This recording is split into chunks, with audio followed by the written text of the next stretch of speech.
दादा रणित कराव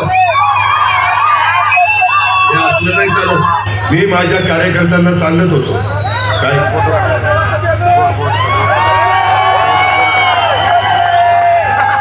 मी तुम्हाला सगळ्यांना सांगत होतो की काही काही जण ते करणार.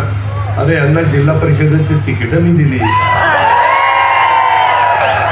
गळ्याच्यान खोटं बोलत नाही. साहेबांनी सांगितलं अजिबात देऊ नको, मी साहेबाचं ऐकलं नाही, त्याला तिकीट दिलं. त्यानंतर तो म्हणला हडपसरला उभं राहायचं. म्हणलं तिथं नाही देणार तुला, चेतनची आम्ही तयारी करतोय, तू कर्जत जामखेडला जा, तिथं आम्ही सगळे प्रयत्न करू, मदत करू. अरे त्याच्यामध्ये या पद्धतीनं आणि आज तुम्ही माझ्यावर, आता आम्ही तुम्हाला राजकारणाचे बाळकडू पाजलेले आहेत, दाखवलेले आहेत आणि तुम्ही आमच्यावर टीका करता. अरे तुझ्यापेक्षा